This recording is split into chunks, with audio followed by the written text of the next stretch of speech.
ఇక్కడ మనకు ఒక 1 ఇయర్ సేల్స్ డేటా ఉంది. 10 సెకండ్ల లోపల మంత్ వైజ్ సేల్స్ డేటా కావాలి.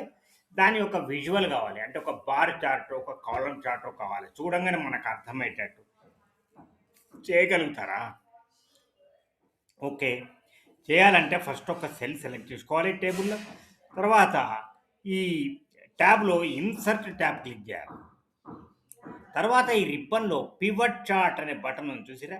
ఈ కమాండ్ బటన్‌లో డ్రాప్ డౌన్ క్లిక్ చేస్తే రెండో ఆప్షన్, మొదటి ఆప్షన్ ఓన్లీ చార్టే వస్తది.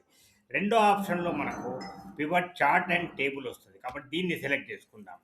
కొత్త షీట్‌లో కావాలన్నా అని అడుగుతుంది. మనకు కావాలనుకుంటే మనం ఎక్కడైనా చేయొచ్చు. తర్వాత మనము కొత్త chart okay. Add to data table select చేసుకుందాం. ఓకే అందాం. ఇప్పుడు కొత్త స్ప్రెడ్‌షీట్‌లో మనకు ఇది ఓపెన్ అయింది. ఇక్కడ పివట్ చార్ట్ ఫీల్డ్స్ వచ్చేసినాయి. ఒక పివట్ టేబుల్ పెడితే దాని ఫీల్డ్స్ వస్తాయి. ఇప్పుడు మనం ఏం చేయాలి? ఇక్కడ అమౌంట్‌ను వాల్యూస్‌కు, తర్వాత ఈ మంత్‌ను మనము యాక్సెస్‌కు యాడ్ చేయాలి.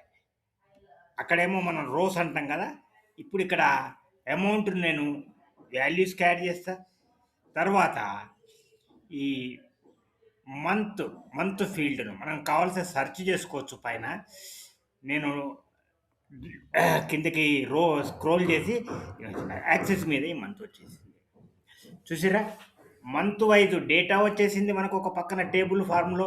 రెండో పక్కన మనకు దీని యొక్క చార్ట్ వచ్చింది.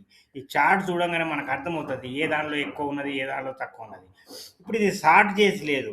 ఈ ఫస్ట్ కాలమ్‌ను మనము ఏ టు జెడ్ సార్ట్ చేసుకుంటే జనవరి నుంచి వచ్చేసినాయి.